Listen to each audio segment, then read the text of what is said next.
वधिया चीज़ जिहड़ी अपने नाल लैके आए, अपनी भाषा लैके आए।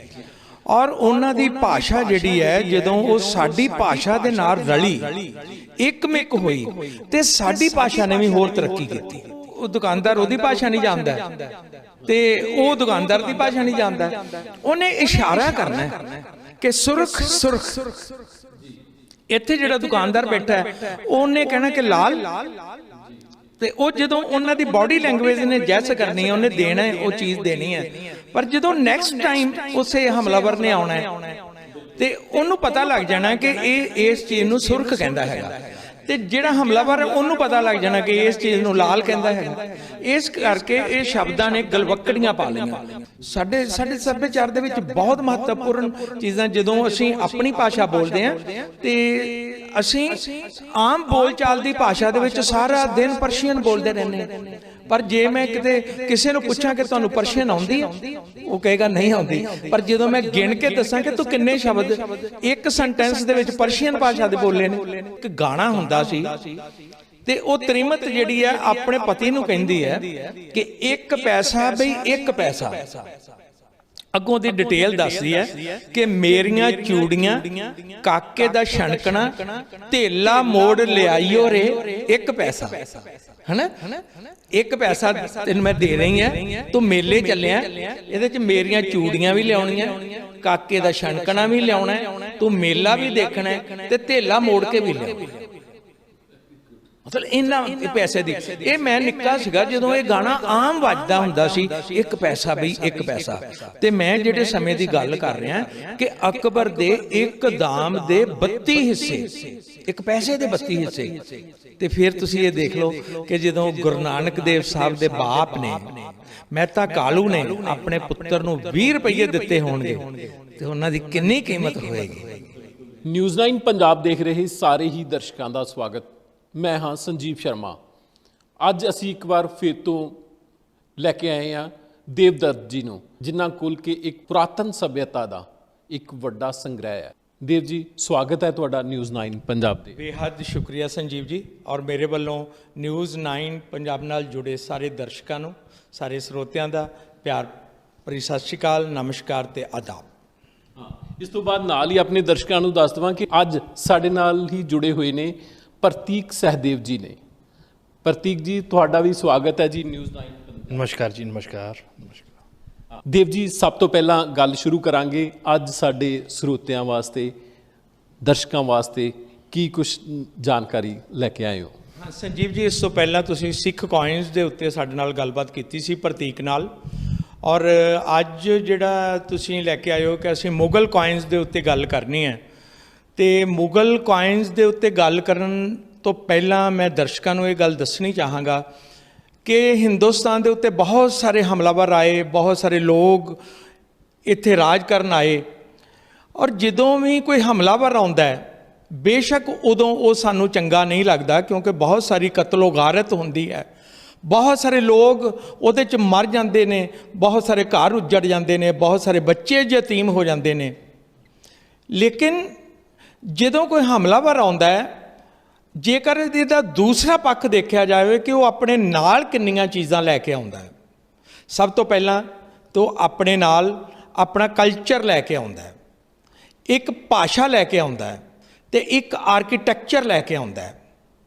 जदों अज असीं मुगलों की गल करन लगे हैं तो मुगल पीरियड दे विच चाहे पहलों भी बहुत सारे लोग आए, लेकिन असीं मुढ़ले तौर पर जो गल करते हैं तो बाबर तो शुरू करते हैं। और बाबर साडे कोल एक अजिहा किंग हैगा कि जदों असीं जिहड़ियां रशिया दीयां स्टेट्स अलग होईयां, जिन्हां च असीं उज़बेकिस्तान जदों जाने हैं तो उहदी राजधानी है ताशकंद। तो ताशकंद तो 400 किलोमीटर दूर एक बड़ा इतिहासिक जिहड़ा इलाका है उहदा नाम है समरकंद। तो समरकंद दीयां जिहड़ियां वादियां ने उन्हां नूं असीं फरहना कहने हैं। तो फरहना दे एक निक्के जे पिंड जिहदा नाम नवा गाम सी, बाबर उत्थों दा रहण वाला सी। और हैरानगी की गल यह है कि 600 घोड़सवार दे नाल वो उत्थों चलिया, तो उत्थों चल के वो बहुत पूरा घूम के हिंदुस्तान दे विच जो दाखिल हुंदा है, तो एक वड्डे राजे वजों ਉਹ ਐਸਾ ਮੁੱਢ ਇੱਕ ਕ੍ਰੀਏਟ ਕਰਦਾ ਕਿ ਮੁਗਲ ਸਾਮਰਾਜ ਦੀ ਸ਼ੁਰੂਆਤ ਹੋ ਜਾਂਦੀ। ਮੈਂ ਬਾਬਰ ਦੀ ਤਾਰੀਫ ਕਰਦਾ ਹੋਇਆ ਇਹ ਗੱਲ ਜ਼ਰੂਰ ਕਹਾਂਗਾ ਕਿ ਬਾਬਰ ਦੇ ਵਿੱਚ ਜੋ ਗੁਣ ਸੀਗੇ, ਜੋ ਯੁੱਧ ਨੀਤੀ ਉਹ ਕਰਦਾ ਸੀ, ਉਹ ਬੜੀ ਬਾਕਮਾਲ ਕਰਦਾ ਸੀ। ਲੇਕਿਨ ਬਾਬਰ ਜਿਹੜੇ ਗਾਮ ਤੋਂ ਆਇਆ, ਨਵੇਂ ਗਾਮ ਤੋਂ, ਮੈਂ ਉਸ ਪਿੰਡ ਵਿੱਚ ਜਾ ਕੇ ਦੇਖਿਆ ਕਿ ਨਵੇਂ ਗਾਮ ਦੇ ਵਿੱਚ ਇੱਕ ਹਿਸਟਰੀ ਹੈ ਕਿ ਉੱਥੋਂ ਦੇ ਲੋਕ ਇੰਨੇ ਸ਼ਾਂਤੀ ਪ੍ਰਿਯ ਸੀਗੇ। ਜਿਹੜੇ ਸਾਡੇ ਦਰਸ਼ਕਾਂ ਨੂੰ ਇਸ ਗੱਲ ਦਾ ਨਹੀਂ ਪਤਾ ਹੋਏਗਾ ਕਿ ਉਹ ਇੰਨੇ ਸ਼ਾਂਤੀ ਪ੍ਰਿਯ ਸੀਗੇ ਕਿ ਉਹਨਾਂ ਨੇ ਬਾਬਰ ਨੂੰ ਆਪਣੇ ਪਿੰਡ ਤੋਂ, ਜਿਸ ਤਰ੍ਹਾਂ ਅਸੀਂ ਕਹਿੰਦੇ ਨਾ ਦੇਸ਼ ਬਦਰ ਕਰ ਦੇਣਾ, ਕਿ ਆਪਣੇ ਪਿੰਡ ਬਦਰ ਕਰ ਦਿੱਤਾ ਸੀਗਾ, ਕਿ ਆਪਣੇ ਉੱਥੋਂ ਨਿਕਾਲਾ ਦੇ ਦਿੱਤਾ ਸੀ ਕਿ ਤੂੰ ਸਾਡੇ ਪਿੰਡ ਦਾ ਨਹੀਂ, ਤੂੰ ਹਿੰਦੁਸਤਾਨ 'ਚ ਜਾ ਕੇ ਬਹੁਤ ਕਤਲ ਕੀਤੇ ਨੇ। ਅਤੇ ਅੱਜ ਅਸੀਂ ਕਿਉਂਕਿ ਮੁਗਲ ਕੋਇਨਸ ਦੀ ਗੱਲ ਕਰਨੀ ਹੈ, ਅਸੀਂ ਉੱਥੋਂ ਤੱਕ ਸੀਮਤ ਰਹਿ ਕੇ ਗੱਲ ਕਰਨੀ ਹੈ, ਅਤੇ ਮੈਂ ਕਹਾਂਗਾ ਕਿ ਪ੍ਰਤੀਕ ਨੂੰ ਵੀ ਸੱਦਾ ਦਿਆਂਗਾ ਕਿ ਜਿੱਥੇ ਮੁਗਲ ਕੋਇਨਸ, ਜਦੋਂ ਬਾਬਰ ਦਾ ਰਾਜ ਸ਼ੁਰੂ ਹੁੰਦਾ ਹੈ ਅਤੇ ਇੱਕ ਕੋਇਨਸ, ਕਿਉਂਕਿ ਕੋਈ ਵੀ ਰਾਜਾ ਜਦੋਂ ਗੱਦੀ ਨਸ਼ੀਂ ਹੁੰਦਾ ਹੈ ਅਤੇ ਸਭ ਤੋਂ ਪਹਿਲਾਂ ਗੱਦੀ ਨਸ਼ੀਂ ਹੋਣ ਤੋਂ ਪਹਿਲਾਂ ਉਹਦੇ ਨਾਮ ਦਾ ਸਿੱਕਾ ਜਾਰੀ ਕੀਤਾ ਜਾਂਦਾ ਹੈ। ਅਤੇ ਬਾਬਰ ਦੇ ਨਾਮ ਦਾ ਵੀ ਸਿੱਕਾ ਜਾਰੀ ਹੋਇਆ, ਅਤੇ ਫਿਰ ਐਸਾ ਸਿੱਕਾ ਜਾਰੀ ਹੋਇਆ ਕਿ ਉਹ 500-550 ਸਾਲ ਜਿਹੜਾ ਮੁਗਲ ਸਾਮਰਾਜ ਨੇ ਹਿੰਦੁਸਤਾਨ ਦੇ ਉੱਤੇ ਰਾਜ ਕੀਤਾ। ਮੈਂ ਪ੍ਰਤੀਕ ਨੂੰ ਕਹਾਂਗਾ ਕਿ ਇਹਨਾਂ ਸਿੱਕਿਆਂ ਦੀ ਕੈਲੀਗ੍ਰਾਫੀ ਬਾਰੇ, ਇਹਨਾਂ ਸਿੱਕਿਆਂ ਦੇ ਉੱਤੇ ਜੋ ਕੁਝ ਲਿਖਿਆ ਹੋਇਆ ਜਾਂ ਇਹਨਾਂ ਦੀ ਖੂਬਸੂਰਤੀ ਬਾਰੇ ਇਹ ਜ਼ਰੂਰ ਦਰਸ਼ਕਾਂ ਨਾਲ ਕੁਝ ਗੱਲਾਂ ਸਾਂਝੀਆਂ ਜ਼ਰੂਰ ਕਰਨ। ਪ੍ਰਤੀਕ ਸਹਿਦੇਵ। ਮੈਂ ਦਰਸ਼ਕਾਂ ਨੂੰ ਦੱਸ ਦੇਣਾ ਚਾਹੁੰਦਾ ਕਿ ਪ੍ਰਤੀਕ ਜੀ ਦੀ ਖਾਸੀਅਤ ਹੈ ਕਿ ਉਹਨਾਂ ਦੀ ਸਟੱਡੀ ਸਾਰੀ ਸਿੱਕਿਆਂ ਦੇ ਉੱਪਰ ਹੀ ਹੈ। ਪ੍ਰਤੀਕ ਜੀ, ਡਿਊਟੀ ਫਿਰ ਤੁਹਾਡੀ ਆ ਗਈ ਕਿ ਮੁਗਲ ਕਾਲ ਦਾ ਸ਼ੁਰੂਆਤ ਦੇ ਵਿੱਚ ਜਿਹੜੀ ਸਿੱਕਿਆਂ ਦੀ ਸ਼ੁਰੂਆਤ ਹੈ ਉਸ ਦੇ ਬਾਰੇ ਸਾਡੇ ਦਰਸ਼ਕਾਂ ਨੂੰ ਦੱਸੋ। ਜੀ ਨਮਸਕਾਰ ਜੀ। ਮੁਗਲ ਕਾਲ ਦੇ ਵਿੱਚ ਸਾਨੂੰ ਸਭ ਤੋਂ ਪਹਿਲੇ ਬਾਬਰ ਦੇ ਵਿੱਚ ਸਿੱਕੇ ਮਿਲਦੇ ਹਨ। ਮੁਗਲਸ ਨੂੰ ਜਦੋਂ ਆਪਣੇ ਇੰਡੀਆ ਦੇ ਵਿੱਚ ਆਏ ਤਾਂ ਬਹੁਤ ਸਟਰਗਲ ਕਰਨੀ ਪਈ। ਲਗਭਗ ਇਹਨਾਂ ਨੇ 935 ਹਿਜਰੀ ਦੇ ਵਿੱਚ ਆ ਕੇ ਸਿੱਕੇ ਇਹਨਾਂ ਨੇ ਛਾਪਣੇ ਸ਼ੁਰੂ ਕੀਤੇ। ਸਭ ਤੋਂ ਪਹਿਲੇ ਇਹਨਾਂ ਨੇ ਆਗਰੇ ਦੇ ਵਿੱਚੋਂ ਸਿੱਕੇ ਸ਼ੁਰੂ ਕੀਤੇ। ਇਹਨਾਂ ਨੂੰ ਮੈਂ ਕੁਝ ਸਿੱਕੇ ਦਿਖਾਉਣਾ ਚਾਹੂੰਗਾ ਕਿ ਜਿਸ ਵਿੱਚ ਆਹ ਸਿੱਕੇ ਨੇ, ਇਹ ਬਾਬਰ ਦੀ ਲਾਹੌਰ ਤੋਂ ਇਸ਼ੂ ਹੋਇਆ ਸਿੱਕਾ ਹੈ, ਜਿਸ ਵਿੱਚ ਉਹਨੂੰ ਆਪਾਂ ਸ਼ਾਹਰੁਖੀ ਕਹਿੰਦੇ ਸੀਗੇ। ਇਹ ਸਿਰਫ 4 ਗ੍ਰਾਮ ਦਾ ਸਿੱਕਾ ਹੁੰਦਾ ਸੀਗਾ ਅਤੇ ਇਸ ਵਿੱਚ ਉਹਨਾਂ ਨੇ ਲਗਭਗ ਬਾਬਰ ਹੋਣੀ 3 ਸਾਲ ਇੰਡੀਆ ਦੇ ਵਿੱਚ ਰਹੇ, ਬਾਕੀ ਫਿਰ ਉਹਨੂੰ ਵਾਪਸੀ ਜਾਣਾ ਪਿਆ ਅਤੇ 935, 36 ਅਤੇ 37 ਦੇ ਵਿੱਚ ਉਹ ਇੰਡੀਆ ਦੇ ਵਿੱਚ ਰਹੇ। ਉਸ ਤੋਂ ਬਾਅਦ ਉਹਨਾਂ ਦਾ ਬੇਟਾ ਹਿਮਾਯੂਨ ਇੰਡੀਆ ਦੇ ਵਿੱਚ ਰਾਜ ਕਰਦਾ ਰਿਹਾ ਅਤੇ ਉਸ ਤੋਂ ਬਾਅਦ ਅਕਬਰ ਆਇਆ। ਅਕਬਰ ਨੇ ਲਗਭਗ 962 ਹਿਜਰੀ ਤੋਂ ਲੈ ਕੇ 10 ਤੋਂ 12 ਤੱਕ 50 ਸਾਲ ਉਹਨਾਂ ਨੇ ਰਾਜ ਕੀਤਾ ਔਰ ਇੰਡੀਆ ਨੂੰ ਬਹੁਤ ਡਿਵੈਲਪ ਕੀਤਾ। ਇੰਡੀਆ ਦੇ ਵਿੱਚ ਉਹਦੇ ਵਿੱਚ ਉਹਨਾਂ ਦੀ ਸਿੱਕਿਆਂ ਦੀ ਕੈਲੀਗ੍ਰਾਫੀ, ਉਹਨਾਂ ਦੇ ਵਿੱਚ ਬਹੁਤ ਸਾਰਾ ਉਹਨਾਂ ਨੇ ਸੋਹਣੇ ਸੋਹਣੇ ਸਿੱਕੇ ਬਣਾਉਣੇ ਸ਼ੁਰੂ ਕੀਤੇ। ਉਹਨਾਂ ਨੇ ਕੈਲੀਗ੍ਰਾਫੀ ਬਹੁਤ ਸੁੰਦਰ ਆਈ। ਉਹਦੇ ਵਿੱਚ ਵੱਖਰੇ ਵੱਖਰੇ ਟਾਈਪ ਦੇ ਉਹਨਾਂ ਨੇ ਸਿੱਕੇ ਕੱਢਣੇ ਸ਼ੁਰੂ ਕੀਤੇ। ਉਹਨਾਂ ਨੇ ਰੁਪਏ ਨਾਮ ਦਾ ਸਿੱਕਾ ਜਾਰੀ ਕੀਤਾ, ਜਿਹਦੇ ਵਿੱਚ ਉਹਨਾਂ ਨੇ 11 ਗ੍ਰਾਮ ਤੋਲੇ 1 ਤੋਲੇ ਦਾ ਸਿੱਕਾ ਇਸ਼ੂ ਕਰਨਾ ਸ਼ੁਰੂ ਕੀਤਾ। ਜਿਸ ਅਕਬਰ ਦੀ ਖਾਸ ਗੱਲ ਸੀਗੀ ਕਿ ਉਹਨਾਂ ਨੇ ਹਰ ਮੈਟਲ ਦੇ ਵਿੱਚ ਸਿੱਕਾ ਸ਼ੁਰੂ ਕੀਤਾ, ਕਾਪਰ ਦੇ ਵਿੱਚ, ਸਿਲਵਰ ਦੇ ਵਿੱਚ, ਗੋਲਡ ਦੇ ਵਿੱਚ ਵੀ ਖਾਸ ਕਰਕੇ ਸਿੱਕੇ ਇਸ਼ੂ ਕਰਨੇ ਸ਼ੁਰੂ ਕੀਤੇ। ਪ੍ਰਤੀਕ ਜੀ, ਛੋਟੀ ਜੀ ਗੱਲ ਰੁਪਏ ਦੀ ਹੋਈ, ਤੇ ਕੀ ਰੁਪਿਆ ਹਿੰਦੀ ਦਾ ਵਰਡ ਹੈ ਜਾਂ ਰੁਪਿਆ ਉਦੋਂ ਆ ਗਿਆ ਸੀ ਜਾਂ ਇਹ ਤੁਹਾਡੇ ਕੁਝ ਹੈ ਕਮਿਊਨੀਕੇਸ਼ਨ? ਰੂਪਾ ਜਿਹੜੀ ਹੈ ਨਾ, ਰੂਪਾ ਸੰਸਕ੍ਰਿਤ ਦਾ ਸ਼ਬਦ ਹੈ। ਰੂਪਾ ਮਤਲਬ ਚਾਂਦੀ, ਰੂਪਾ ਦਾ ਮਤਲਬ ਚਾਂਦੀ ਹੈ। ਲੇਕਿਨ ਰੂਪਾ ਸ਼ਬਦ ਜਿਹੜਾ ਸੀ ਸ਼ੇਰਸ਼ਾਹ ਸੂਰੀ ਨੇ ਜਿਹੜਾ ਦਿੱਤਾ ਸੀਗਾ, ਉਸ ਤੋਂ ਪਹਿਲਾਂ ਤੇ ਦਾਮ ਚੱਲਦੇ ਰਹੇ। ਉਸ ਤੋਂ ਪਹਿਲਾਂ ਪ੍ਰਤੀਕ ਨਾਲ ਤੁਸੀਂ ਗੱਲ ਕਰੋ, ਬਹੁਤ ਵਧੀਆ ਗੱਲ। ਅਕਬਰ ਇੱਕ ਸੈਕੂਲਰ ਕਿੰਗ ਸੀਗਾ। ਅਕਬਰ ਨੇ 12 ਰਾਸ਼ੀਆਂ ਦੇ ਉੱਤੇ ਸਿੱਕੇ ਕੱਢੇ ਜੀ, ਜਿੰਨੀਆਂ ਆਪਣੀਆਂ 12 ਰਾਸ਼ੀਆਂ ਉਹਨਾਂ ਦੇ ਉੱਪਰ ਸਿੱਕੇ ਕੱਢੇ। ਅਕਬਰ ਨੇ ਰਾਮ ਸੀਤਾ ਹੋਣਾ ਦੇ ਵੀ ਸਿੱਕੇ ਕੱਢੇ। ਅਕਬਰ ਨੇ ਬਹੁਤ ਤਰੱਕੀ ਕੀਤੀ। ਉਸ ਤੋਂ ਬਾਅਦ ਜਹਾਂਗੀਰ ਹੋਣਾ ਦਾ, ਜਹਾਂਗੀਰ ਦੇ ਸਿੱਕੇ ਮੈਂ ਕੁਝ ਦਿਖਾਉਣਾ ਚਾਹਾਂਗਾ। ਜਹਾਂਗੀਰ ਦੇ ਸਿੱਕੇ ਦੁਨੀਆ ਦੇ ਵਿੱਚ ਬੈਸਟ ਸਿੱਕੇ ਗਿਣੇ ਜਾਂਦੇ ਨੇ ਜੀ। ਹਾਂ, ਜਹਾਂਗੀਰ। ਉਹਦਾ ਕੀ ਕਾਰਨ ਬੈਸਟ ਸਿੱਕੇ ਦਾ? ਜਹਾਂਗੀਰ ਬਹੁਤ ਮਤਲਬ ਇੱਕ ਨਿਆਬ ਰਾਜਾ ਸੀਗਾ, ਜਿਹਨੂੰ ਹਰ ਚੀਜ਼ ਦੀ ਸਾਰੀ ਸੋਚ ਸਮਝ ਸੀਗੀ। ਉਸਨੇ ਇੱਕ ਲਗਭਗ ਆਪਣੇ ਜਹਾਂਗੀਰ ਦੇ ਪੋਰਟਰੇਟ ਵਾਲੇ ਸਿੱਕੇ ਕੱਢੇ, ਜਿਹੜੇ ਅੱਜ ਕੱਲ੍ਹ ਦੇਖਣ ਨੂੰ ਨਹੀਂ ਮਿਲਦੇ। ਬਹੁਤ ਕੀਮਤੀ ਸਿੱਕੇ ਹਨ ਜਹਾਂਗੀਰ ਦੇ। ਉਸ ਤੋਂ ਬਾਅਦ ਸ਼ਾਹਜਹਾਨ ਉਹਨਾਂ ਦਾ ਬੇਟਾ ਆਇਆ। ਸ਼ਾਹਜਹਾਨ ਨੇ ਵੀ ਸਾਨੂੰ ਬਹੁਤ ਕੁਝ ਸਿੱਖਿਆ ਦਿੱਤਾ। ਅਤੇ ਇਸ ਤੋਂ ਬਾਅਦ ਸਾਨੂੰ ਔਰੰਗਜ਼ੇਬ ਦੇ ਸਿੱਕੇ ਮਿਲਦੇ ਹਨ। ਔਰੰਗਜ਼ੇਬ ਨੇ ਇੰਡੀਆ ਦੇ ਵਿੱਚ ਮੁਗਲ ਸਾਮਰਾਜ ਦਾ ਸਾਊਥ ਦੇ ਐਂਡ ਤੱਕ ਉਹ ਸਿੱਕੇ ਲੈ ਕੇ ਗਏ। ਉਹਨਾਂ ਨੇ ਹਰ ਟਕਸਾਲ ਦੇ ਉੱਪਰੋਂ ਸਿੱਕੇ ਇਸ਼ੂ ਕਰਨੇ ਸ਼ੁਰੂ ਕਰ ਦਿੱਤੇ ਸੀਗੇ। ਤੇ ਦੇਵ ਜੀ, ਗੱਲ ਹੋਈ ਸਿੱਕਿਆਂ ਦੀ, ਹੁਣ ਗੱਲ ਕਰੀਏ ਕਿ ਜੇ ਮੁਗਲ ਭਾਰਤ ਵਿੱਚ ਆਏ ਤੇ ਸਾਡੇ ਜਿਹੜਾ ਹਿੰਦੁਸਤਾਨ ਦਾ ਜਿਹੜਾ ਕਲਚਰ ਸੀ ਇਹਦੇ ਤੇ ਕੀ ਫਰਕ ਪਿਆ, ਕੀ ਪ੍ਰਭਾਵ ਪਿਆ, ਕੀ ਚੇਂਜਸ ਆਈਆਂ? ਦੇਖੋ, ਜਿਹੜੇ ਮੁਗਲਾਂ ਦਾ ਆਉਣਾ ਬੜਾ ਮੈਂ ਇਹਨੂੰ ਅਲੱਗ ਡਾਇਮੈਂਸ਼ਨ ਤੋਂ ਦੇਖਦਾ, ਕਿਉਂਕਿ ਜਦੋਂ ਮੁਗਲ ਆਏ ਆ, ਉਹ ਸਭ ਤੋਂ ਵਧੀਆ ਚੀਜ਼ ਜਿਹੜੀ ਆਪਣੇ ਨਾਲ ਲੈ ਕੇ ਆਪਣੀ ਭਾਸ਼ਾ ਲੈ ਕੇ ਆਏ। ਔਰ ਉਹਨਾਂ ਦੀ ਭਾਸ਼ਾ ਜਿਹੜੀ ਹੈ, ਜਦੋਂ ਉਹ ਸਾਡੀ ਭਾਸ਼ਾ ਦੇ ਨਾਲ ਰਲੀ, ਇੱਕਮਿਕ ਹੋਈ, ਤੇ ਸਾਡੀ ਭਾਸ਼ਾ ਨੇ ਵੀ ਹੋਰ ਤਰੱਕੀ ਕੀਤੀ।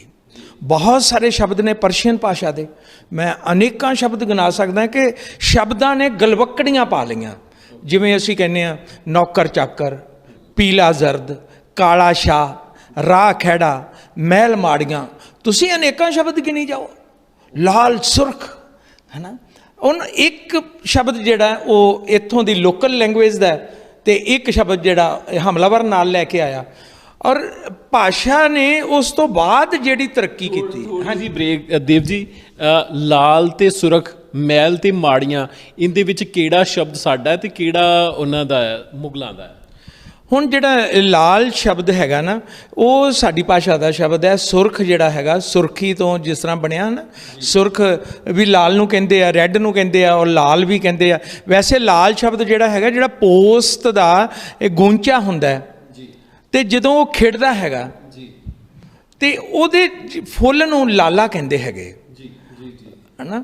ਇਸ ਜੌਕ ਦਾ ਵੀ ਇੱਕ ਸ਼ੇਰ ਹੈ ਕਿ ਮੈਂ ਤੇਰੇ ਰੁਖਸਾਰੇ ਗੇਸੂ ਕੀ, मैं दूँ तशबीह भला क्यों कर, ना है लाला में रंग ऐसा, ना है संदल में बू ऐसी, है ना। ये ਤੁਸੀਂ ਜਿੱਥੇ ਵੀ ਸ਼ਬਦਾਂ ਨੇ ਗਲਵੱਕੜੀਆਂ ਪਾਈਆਂ ਹੋਈਆਂ, ਸਾਨੂੰ ਇਹ ਗੱਲ ਸਮਝ ਜਾਣੀ ਚਾਹੀਦੀ ਹੈ ਕਿ ਜਦੋਂ ਹਮਲਾਵਰ ਆਉਂਦਾ ਹੈ ਨਾ, ਫਰਜ਼ ਕਰੋ ਕਿ ਉਹਨੇ ਬਾਜ਼ਾਰ ਜਾਣਾ ਹੈ, ਉਹ ਨਾਲ ਮਿਰਚਾਂ ਤੇ ਨਹੀਂ ਲੈ ਕੇ ਆਇਆ, ਉਹ ਹਥਿਆਰ ਤੇ ਜ਼ਰੂਰ ਲੈ ਕੇ ਆਇਆ, ਜਾਂ ਉਹਦੇ ਕੋਲ ਕਿਸੇ ਨੂੰ ਲੁੱਟਣ ਵਾਲੇ ਚੀਜ਼ਾਂ ਹੈਗੀਆਂ ਨੇ।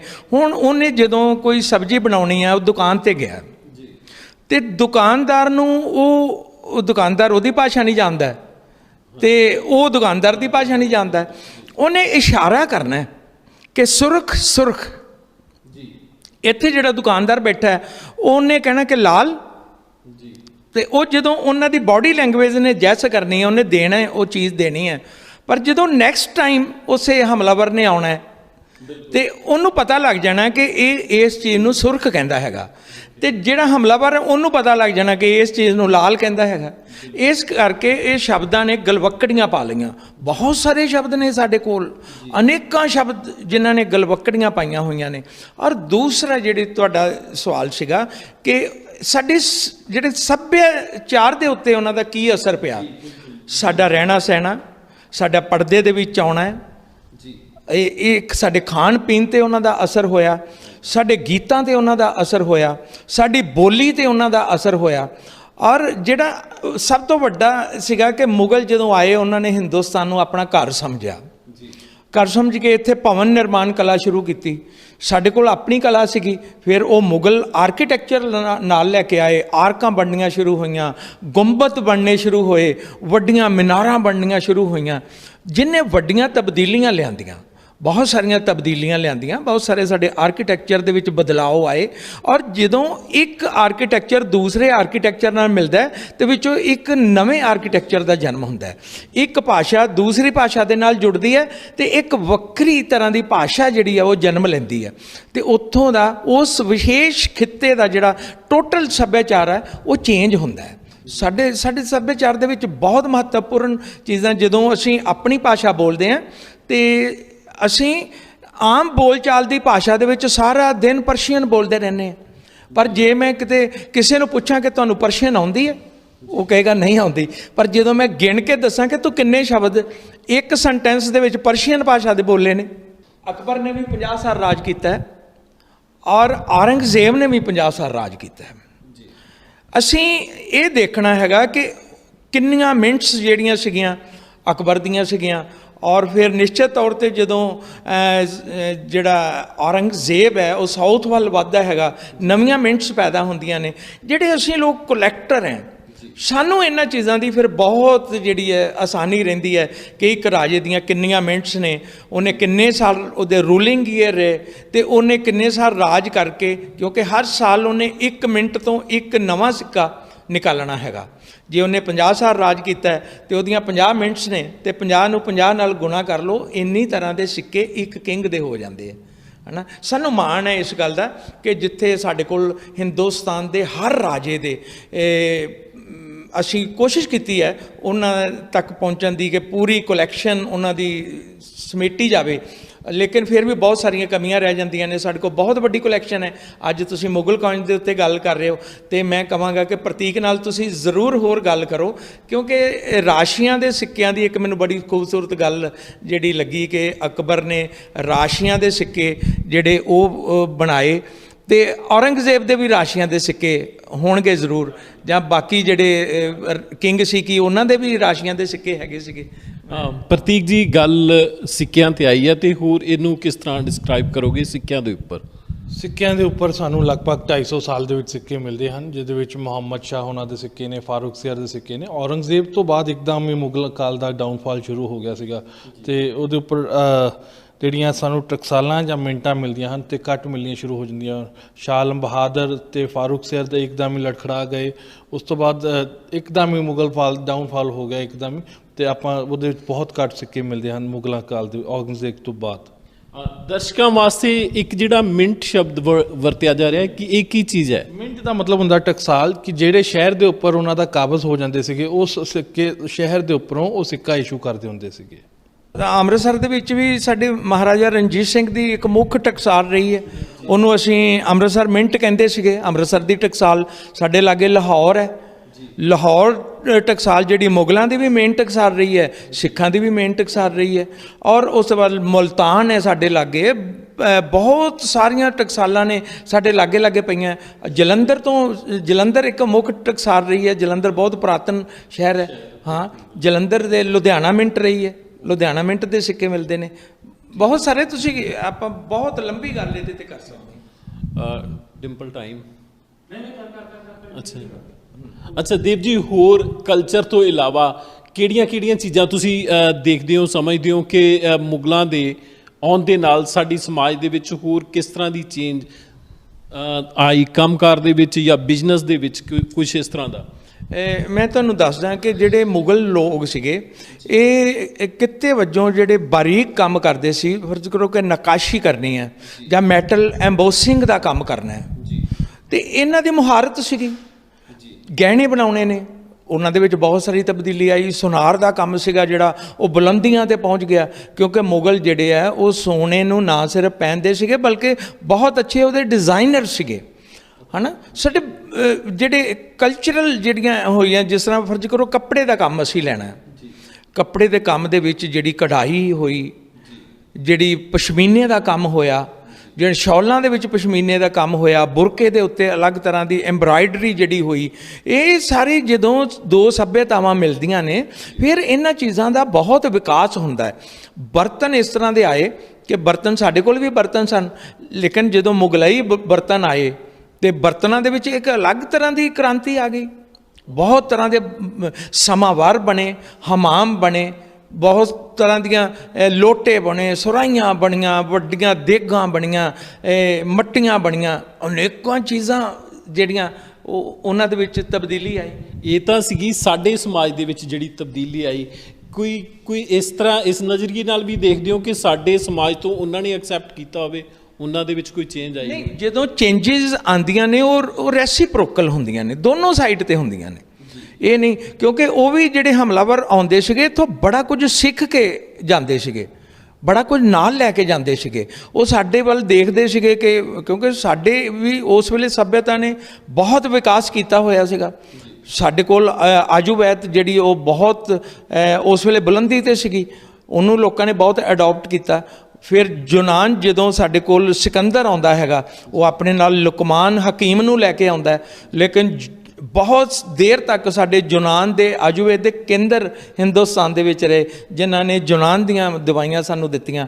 ਔਰ ਮੁਗਲਾਂ ਦੀ ਅਤੇ ਮੈਡੀਸਨ ਜਿਹੜੀ ਹਕੀਮ ਜਿੰਨੇ ਵੀ ਆਏ, ਹਿਕਮਤ ਸ਼ਬਦ ਹੀ ਮੁਸਲਮਾਨ ਲੈ ਕੇ ਆਏ, ਔਰ ਉਹਨਾਂ ਨੇ ਜੋ ਹਿਕਮਤ ਦੇ ਨਾਲ ਇਲਾਜ ਕਰਨੇ ਸ਼ੁਰੂ ਕੀਤੇ। ਔਰ ਵੱਡੀ ਗੱਲ ਸੀਗੀ ਕਿ ਜਿਹੜੇ ਸਾਡੇ ਪੁਰਾਣੇ ਸ਼ਾਇਰ ਹੁੰਦੇ ਸੀਗੇ ਉਹ ਹਕੀਮ ਵੀ ਹੁੰਦੇ ਸੀਗੇ। ਪ੍ਰਤੀਕ ਜੀ, ਜਿਵੇਂ ਦੇਵ ਸਾਹਿਬ ਨੇ ਦੱਸਿਆ ਕਿ ਮੁਗਲ ਕਾਲ ਦੇ ਵਿੱਚ ਚੇਂਜਸ, ਜਿਹੜਾ ਸਿਕੰਦਰ ਆਇਆ ਜਾਂ ਦੂਸਰੇ ਹਮਲਾਵਰ ਆਏ, ਹੁਣ ਉਸ ਤੋਂ ਅੱਗੇ ਜੇ ਸਿੱਕਿਆਂ ਦੀ ਗੱਲ ਕਰੀਏ ਤਾਂ ਤੁਹਾਡੇ ਕੋਲ ਕੀ ਕਲੈਕਸ਼ਨ ਆ ਉਸ ਬਾਰੇ 'ਚ?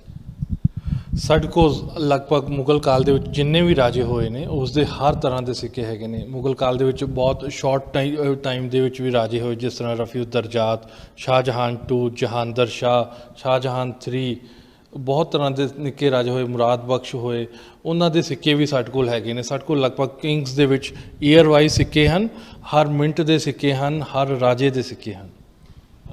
ਇਹਦਾ ਇਸ ਤੋਂ ਭਾਵ ਇਹ ਹੈ ਕਿ ਸਾਡੇ ਲਈ ਤਾਂ ਬਿਲਕੁਲ ਅਲੱਗ ਐਪੀਸੋਡ ਹੈ। ਜਿਹੜੇ ਰਾਜਿਆਂ ਦੇ ਤੁਸੀਂ ਨਾਮ ਦੱਸਿਆ ਛੋਟੇ, ਤੇ ਕੀ ਇਹਨਾਂ ਨੇ ਕੋਈ ਇਹਦੇ ਵਿੱਚ ਡਿਵੈਲਪਮੈਂਟ ਵੀ ਕੀਤੀ ਇਹਨਾਂ ਸਿੱਕਿਆਂ ਦੇ ਵਿੱਚ? ਜਿਵੇਂ ਆਪਾਂ ਕਹਿੰਦੇ ਕਿ ਅਕਬਰ ਦੇ 12 ਰਾਸ਼ੀਆਂ ਦੇ ਸਿੱਕੇ ਕੱਢੇ, ਉਸ ਤੋਂ ਇਲਾਵਾ ਵੀ ਕੋਈ ਖੂਬਸੂਰਤੀ ਲਿਆਉਣ? ਨਹੀਂ, ਇਹ ਜਿਹੜੇ ਰਾਜੇ ਸੀਗੇ ਬਹੁਤ ਸ਼ਾਰਟ ਟਾਈਮ ਪੀਰੀਅਡ ਵਾਸਤੇ ਸੀਗੇ। ਇਹਦੇ ਵਿੱਚ ਮੁਰਾਦ ਬਖਸ਼ ਸੀਗਾ ਸਿਰਫ 1 ਮਹੀਨੇ ਵਾਸਤੇ ਰਾਜਾ ਬਣਿਆ ਸੀਗਾ। ਹਾਂ, ਔਰ ਜਿਹੜਾ ਸ਼ਾਹਜਹਾਨ ਸੀ, ਸ਼ਾਹਜਹਾਨ 2 ਔਰ ਰਫੀਉਦਰਜਾਤ, ਜਹਾਂਦਰ ਸ਼ਾਹ ਸਿਰਫ 2-2 3-3 ਮਹੀਨੇ ਵਾਸਤੇ ਰਾਜੇ ਬਣੇ, ਬਾਅਦ ਦੇ ਵਿੱਚ ਮਾਰ ਦਿੱਤਾ ਗਿਆ ਸੀਗਾ ਇਹਨਾਂ ਨੂੰ। ਇਹਨਾਂ ਨੇ ਡਿਵੈਲਪਮੈਂਟ ਵਾਸਤੇ ਕੋਈ ਯੋਗਦਾਨ ਦਿੱਤਾ ਹੋਵੇਗਾ ਜਾਂ ਥੋੜੇ ਦੇਰ ਵਾਸਤੇ ਇਹਨਾਂ ਨੇ ਰਾਜ ਕੀਤਾ ਸੀ। ਠੀਕ ਹੈ। ਔਰ ਉਸ ਤੋਂ ਬਾਅਦ ਕੋਈ ਟਾਈਮ ਪੀਰੀਅਡ ਇਦਾਂ ਦਾ ਜਿਸ ਰਾਜੇ ਨੇ ਕਿ ਆਪਾਂ ਸਮਝਦੇ ਹਾਂ ਕਿ ਸਿੱਕੇ ਬਹੁਤ ਵਧੀਆ ਜਾਂ ਕੋਈ ਹੋਰ ਡਿਵੈਲਪਮੈਂਟ ਦਾ ਕੰਮ ਕੀਤਾ ਹੋਵੇ? ਇਸ ਤਰ੍ਹਾਂ ਸੀਗਾ ਨਾ, ਇਹ ਨਾ ਜਦੋਂ ਵੀ ਕੋਈ ਮਹਿਮਾਨ ਆਉਂਦਾ ਸੀਗਾ ਫਿਰ ਨਜ਼ਰਾਨੇ ਜਿਹੜੇ ਉਹ ਸਪੈਸ਼ਲ ਬਣਾਏ ਜਾਂਦੇ ਸੀਗੇ। ਜਦੋਂ ਸਪੈਸ਼ਲ ਡੇਜ਼ ਹੁੰਦੇ ਸੀਗੇ, ਪਰ ਜਿਕਰ ਕੋ ਹਿਜਰੀ ਆਪਣੇ ਅਹਿਦ ਈਅਰ ਹੈਗਾ, ਤੇ ਅਹਿਦ ਸਨ ਦੇ ਬੜੇ ਕਮਾਲ ਦੇ ਸਿੱਕੇ ਬਣਦੇ ਸੀਗੇ। ਸਪੈਸ਼ਲ ਕਿਸੇ ਗੈਸਟ ਦੇ ਆਉਣ 'ਤੇ ਕਮਾਲ ਦੇ ਸਿੱਕੇ ਬਣਾ ਕੇ ਪੇਸ਼ ਕੀਤੇ ਜਾਂਦੇ ਸੀ, ਬਹੁਤ ਵਧੀਆ ਸਿੱਕੇ। ਔਰ ਉਹ ਬਹੁਤ ਰੇਅਰ ਕੋਇਨਸ ਨੇ ਸਾਡੇ ਕੋਲ ਜਿਹੜੇ ਨਜ਼ਰਾਨੇ ਹੈਗੇ ਨੇ। ਔਰ ਇਸ ਤੋਂ ਇਲਾਵਾ ਜਿਹੜੀ ਇਹਨਾਂ ਦੀ ਕੈਲੀਗ੍ਰਾਫੀ ਹੈ ਜਾਂ ਲਿਖਣ ਦਾ ਢੰਗ ਹੈ, ਇਹ ਮੈਂ ਭਾਜੀ ਹੁਣਾਂ ਨੂੰ ਕਹਾਂਗਾ ਕਿ ਇੱਕ ਵਾਰੀ ਫੋਕਸ ਕਰਕੇ ਇਹਨਾਂ ਦੱਸਣ ਕਿ ਇਹਨਾਂ ਦੀ ਜਿਹੜੀ ਕੈਲੀਗ੍ਰਾਫੀ ਹੈ, ਕੈਲੀਗ੍ਰਾਫੀ ਹੀ ਦੇਖਣ ਵਾਲੀ ਹੈ। ਮੁਗਲ ਤੁਹਾਡੇ ਕੋਲ ਉਹ ਵੀ ਕਲੈਕਸ਼ਨ ਹੈਗੀ ਜਿਹੜੀ ਅਗਲੇ ਗਿਫਟ ਕਰਦੇ ਸੀ ਦੂਸਰੇ? ਹਾਂ, ਨਜ਼ਰਾਨੇ ਵੀ ਸਾਡੇ ਕੋਲ ਹੈਗੇ, ਨਜ਼ਰਾਨੇ ਵੀ ਹੈ। ਮੈਂ ਤੇ ਦਰਸ਼ਕਾਂ ਨੂੰ ਇਹ ਗੱਲ ਕਹਾਂਗਾ ਕਿ ਸਾਡੇ ਕੋਲ ਇੱਕ ਰਿਚ ਕਲੈਕਸ਼ਨ ਹੈ ਕੋਇਨਸ ਦੀ, ਹਰ ਕਿੰਗ ਦੀ ਕਲੈਕਸ਼ਨ ਹੈ। ਔਰ ਇਹ ਬੜੀਆਂ ਡਿਟੇਲਡ ਗੱਲਾਂ ਹੋ ਸਕਦੀਆਂ ਨੇ ਇਹਦੇ ਉੱਤੇ, ਕਿਉਂਕਿ ਸਾਡੀ ਇੱਕ ਸੀਮਾ ਵਾ ਕਿ ਅਸੀਂ ਇੰਨੀ ਦੇਰ ਦੇ ਵਿੱਚ ਇਹ ਪ੍ਰੋਗਰਾਮ ਖਤਮ ਕਰਨਾ ਹੁੰਦਾ ਹੈ। ਇਸ ਕਰਕੇ ਅਦਰਵਾਈਜ਼ ਤੇ ਬੱਚਿਆਂ ਦੀ ਸਟੱਡੀ ਵਾਸਤੇ ਹੈ ਕਿ ਬੱਚੇ ਪੜ੍ਹਨ, ਬੱਚੇ PhD ਕਰਨ, ਬੱਚੇ ਹਰ ਕਿੰਗ ਨੂੰ ਇਹ ਨਾ ਦੇਖਣ ਕਿ ਕੌਣ ਹਮਲਾਵਰ ਸੀ, ਕੌਣ ਮੁਗਲ ਸੀ, ਕੌਣ ਜੇ ਸੀ, ਕੌਣ ਸੀ। ਨੋ, ਉਹ ਡਾਇਨੈਸਟੀ ਨੂੰ ਲੈਣ, ਪੀਰੀਅਡ ਨੂੰ ਲੈਣ ਕਿ ਇਸ ਪੀਰੀਅਡ ਦੇ ਵਿੱਚ ਕੌਣ ਕੌਣ ਆਇਆ, ਕਿੰਨੇ ਕਿੰਨੇ ਇਸ ਧਰਤੀ ਦੇ ਉੱਤੇ ਰਾਜ ਕੀਤਾ, ਤੇ ਉਹਨਾਂ ਦੇ ਸਟੱਡੀ ਦੇ ਬਾਇਸ ਬਣਨੇ ਚੀਜ਼ਾਂ ਸਾਰੀਆਂ। ਉਹ ਇੱਕ ਇੱਕ ਚੀਜ਼ 'ਤੇ ਉਹਦੀ ਪੂਰੀ ਅਲੱਗ-ਅਲੱਗ ਡਾਇਮੈਂਸ਼ਨ ਨੂੰ ਟੱਚ ਕਰਨ ਕਿ ਇਹ ਨਵੀਆਂ ਚੀਜ਼ਾਂ ਨੇ, ਐਸੀ ਦੁਨੀਆ ਦੇ ਸਾਹਮਣੇ ਲੈ ਕੇ ਆਉਂਦੀਆਂ ਨੇ। ਜਿਸ ਤਰ੍ਹਾਂ ਮੈਂ ਹਮਲਾਵਰਾਂ ਦੀ ਗੱਲ ਕੀਤੀ ਹੈ, ਅਸੀਂ ਹਿਸਟਰੀ ਦੇ ਵਿੱਚ ਸਿਰਫ ਉਹ ਚੀਜ਼ਾਂ ਪੜ੍ਹਾਉਂਦੇ ਜਿਸ 'ਚ ਨਫ਼ਰਤ ਪੈਦਾ ਹੋਵੇ। ਇਸ ਤਰ੍ਹਾਂ ਨਹੀਂ ਹੈਗਾ। ਕੋਈ ਵੀ ਹਮਲਾਵਰ ਆਇਆ, ਉਹਦੇ ਪਲੱਸ ਪੁਆਇੰਟ ਕੀ ਸੀ, ਮਾਈਨਸ ਪੁਆਇੰਟ ਕੀ ਸੀ, ਸਾਨੂੰ ਹਿਸਟਰੀ ਇਸ ਤਰ੍ਹਾਂ ਪੜ੍ਹਾਉਣੀ ਚਾਹੀਦੀ ਹੈ ਕਿ ਅੱਛਾ ਕੀ ਹੋਇਆ, ਬੁਰਾ ਕੀ ਹੋਇਆ, ਉਸ ਤੋਂ ਬਾਅਦ ਕੀ ਹੋਇਆ, ਉਸ ਤੋਂ ਪਹਿਲਾਂ ਕੀ ਸੀ, ਹੈ ਨਾ। ਇਹ ਸਾਰਾ ਕੁਝ ਹਿਸਟਰੀ ਦੇ ਵਿੱਚ ਸਾਨੂੰ ਪੜ੍ਹਾਉਣਾ ਚਾਹੀਦਾ। ਪ੍ਰਤੀਕ ਜੀ, ਜੇ ਗੱਲ ਕਰੀਏ ਕਿ ਮੁਗਲ ਕਾਲ ਦੀ ਇਤਿਹਾਸ ਦੇ ਵਿੱਚ ਕੀ ਸਥਿਤੀ ਰਹੀ ਹੈ, ਕਿ ਕਿਸ ਤਰ੍ਹਾਂ ਤੁਸੀਂ ਦੇਖਦੇ ਹੋ? ਮੁਗਲ ਕਾਲ ਦੇ ਵਿੱਚ ਖਾਸੀਅਤ ਇਹ ਸੀਗੀ ਕਿ ਇਸ ਤੋਂ ਸਾਰਾ ਹੀ ਇਤਿਹਾਸ ਬੰਦ ਹੈਗਾ। ਮੁਗਲ ਕਾਲ ਦੇ ਵਿੱਚ ਜਦੋਂ ਕੋਈ ਰਾਜਾ ਗੱਦੀ ਦੇ ਉੱਪਰ ਬੈਠਦਾ ਸੀਗਾ ਤੇ ਉਹਦੇ ਸਿੱਕੇ ਜਾਰੀ ਹੁੰਦੇ ਸੀਗੇ। ਉਸ ਦੇ ਉੱਪਰ ਸਿੱਕੇ ਦੇ ਉੱਪਰ ਅਹਿਦ ਤੋਂ ਸਿੱਕੇ ਤੋਂ ਸ਼ੁਰੂ ਕੀਤਾ ਜਾਂਦਾ ਸੀਗਾ ਕਿ ਸਾਨੂੰ ਇਤਿਹਾਸ ਦੇ ਵਿੱਚ ਸਾਨੂੰ ਪਤਾ ਚੱਲਦਾ ਹੈ ਕਿ ਕਿਹੜਾ ਰਾਜਾ ਕਿਸ ਵੇਲੇ ਕਿਹੜੇ ਸੰਨ ਦੇ ਵਿੱਚ ਗੱਦੀ ਦੇ ਉੱਪਰ ਬੈਠਾ ਸੀਗਾ। ਉਸ ਦੇ ਉੱਪਰ ਖਾਸੀਅਤ ਸੀਗੀ ਕਿ ਉਹਨਾਂ ਦੇ ਸਿੱਕਿਆਂ ਦੇ ਉੱਪਰ ਇੱਕ ਜਗ੍ਹਾ 'ਤੇ ਉੱਪਰ AH ਲਿਖਿਆ ਹੁੰਦਾ ਸੀਗਾ, ਇੱਕ ਜਗ੍ਹਾ 'ਤੇ ਉੱਪਰ RY ਲਿਖਿਆ ਹੁੰਦਾ ਸੀਗਾ ਕਿ ਉਹਨੇ ਕਿੰਨੇ ਸਾਲ ਰਾਜ ਕੀਤਾ। ਔਰੰਗਜ਼ੇਬ ਦੇ ਉੱਪਰ ਸਾਨੂੰ ਸਿੱਕਿਆਂ ਦੇ ਉੱਪਰ ਅਹਿਦ ਤੋਂ ਲੈ ਕੇ 51 ਸਾਲ ਤੱਕ ਰਾਜ ਦਾ ਪ੍ਰਮਾਣ ਮਿਲਦਾ ਹੈ। ਸਿੱਕਿਆਂ ਦੇ ਵਿੱਚ ਸਾਨੂੰ ਉਹਨਾਂ ਦੇ ਵਿੱਚ ਜਿਸ ਤਰ੍ਹਾਂ ਟਕਸਾਲ ਦੀ ਅਸੀਂ ਗੱਲ ਕੀਤੀ ਹੈ, ਟਕਸਾਲ ਦੇ ਵਿੱਚ ਜਿੱਦਾਂ ਜਹਾਂਗੀਰ ਨੇ ਕੰਧਾਰ ਦੇ ਉੱਪਰ ਵੀ ਰਾਜ ਕੀਤਾ ਸੀਗਾ। ਇਹ ਵੀ ਇੱਕ ਨਵੀਂ ਖੋਜ ਸੀਗੀ ਕਿ ਸਾਨੂੰ ਪਤਾ ਚੱਲਦਾ ਹੈ ਕਿ ਜਹਾਂਗੀਰ ਨੇ ਕੰਧਾਰ ਤੱਕ ਰਾਜ ਕੀਤਾ ਸੀਗਾ। ਦੇਵ ਜੀ, ਇਹਨਾਂ ਸਿੱਕਿਆਂ ਦੀ ਗੱਲ ਕਰੀਏ ਤਾਂ ਕੀ ਖਾਸ ਗੱਲ ਹੈ ਇਹਨਾਂ ਸਿੱਕਿਆਂ ਦੇ ਬਾਰੇ ਕੋਈ ਦੱਸਣੀ ਚਾਹੋ? ਮੈਂ ਜਦੋਂ ਮੁਗਲ ਕਾਲ ਨੂੰ ਦੇਖਦਾ ਹਾਂ ਤੇ ਅੱਜ ਦੇ ਭਾਰਤ ਨੂੰ ਦੇਖਦਾ ਹਾਂ ਜੀ, ਤੇ ਮੈਨੂੰ ਹੈਰਾਨਗੀ ਇਸ ਗੱਲ ਦੀ ਹੁੰਦੀ ਹੈ ਕਿ ਅਕਬਰ ਦੇ ਵੇਲੇ ਜਿਹੜਾ ਇੱਕ ਪੈਸਾ ਸੀ ਉਹਨੂੰ ਅਸੀਂ ਇੱਕ ਦਾਮ ਕਹਿੰਦੇ ਸੀ। ਜੀ ਸੰਜੀਵ ਜੀ, ਤੁਸੀਂ ਹੈਰਾਨ ਹੋਵੋਗੇ ਕਿ ਮੇਰੀ ਕਲੈਕਸ਼ਨ ਦੇ ਵਿੱਚ ਇੱਕ ਦਾਮ ਦੇ ਵੀ